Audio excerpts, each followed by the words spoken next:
Hello বন্ধুরা, বং কুইজিনে আপনাদের স্বাগত। শীত তো পড়েই গেছে, বাজারে প্রচুর টাটকা পালং শাকও পাওয়া যাচ্ছে। এই পালং শাক দিয়ে বানাবো পালং পরোটা।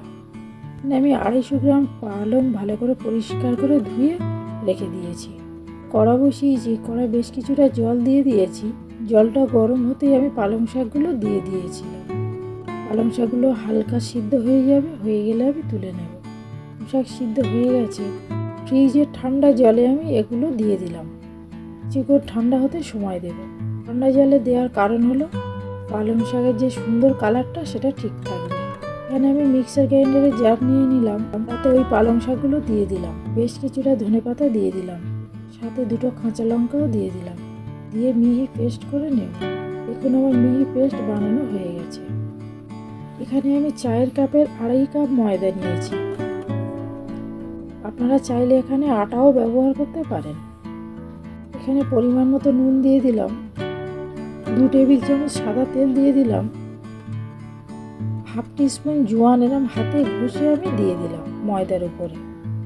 আর যে পালং শাকের পেস্টটা বানিয়েছিলাম সেই পেস্টটা বেশিটা আমি দিয়ে দিলাম, আর অল্প একটু রেখে দিলাম, যদি পরে লাগে দিয়ে দেব। এবারে সব উপকরণগুলো হাতের সাহায্যে ভালো করে মাখিয়ে নেব।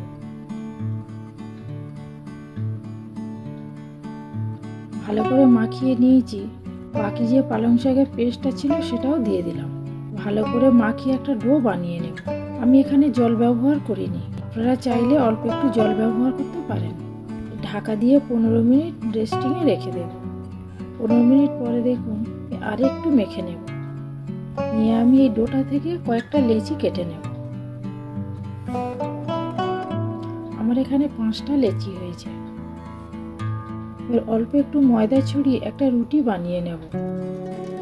আপনারা এই পর্যায়ে পরোটা বেলে সেঁকে নিতে পারেন। আমি একটু বড় একটা রুটি বানিয়ে নেব। বানানো হয়ে গেছে। অল্প একটু সাদা তেল দিয়ে তেল ব্রাশ করে নেব। তেল ব্রাশ করে নিয়েছি। একটা ছুরির সাহায্যে ঠিক এইভাবে আমি কেটে নেব।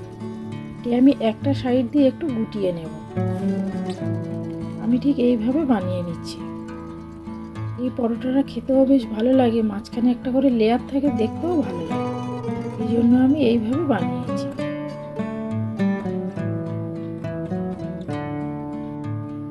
একই পদ্ধতিতে আমি আরো একটা বানিয়ে দেখিয়ে দিচ্ছি।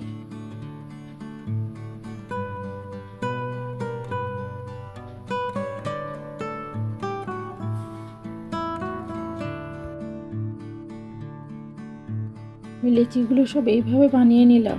ওর থেকে একটু তেল ব্রাশ করে দেব, দিয়ে ঢাকাটা বন্ধ করে দেব। একটা করে লেচি নিয়ে আমি হালকা হাতে বেলে নেব। এইভাবে আমি বেলে নিচ্ছি। আমার পরোটা বেলা হয়ে গেছে, এবার আমি ভেজে নেব। ওভেনে আমি আগে থেকে প্যান গরম করতে বসিয়ে দিয়েছিলাম। পরোটাটা দিয়ে দিলাম। একটা সাইড হয়ে গেছে, আমি উল্টে দিলাম। এখানে আমি 2 টেবিল চামচ সাদা তেল দিয়ে দিলাম পরোটার উপরে।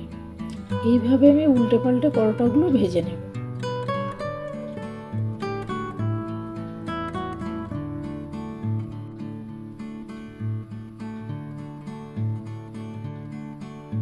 দেখুন আমার পরোটাটা কত সুন্দর দেখতে হয়েছে, খেতেও ভীষণ সুস্বাদু হয়েছিল। পরোটা রেডি হয়ে গেছে, আমি তুলে নিচ্ছি। একই পদ্ধতিতে আমি আরো একটা পরোটা ভেজে দেখিয়ে দিচ্ছি। পরোটা ভাজা রেডি হয়ে গেছে, আমি পরিবেশন করে দিলাম। আমার রান্না যদি ভালো লেগে থাকে কমেন্টের মাধ্যমে জানাবেন।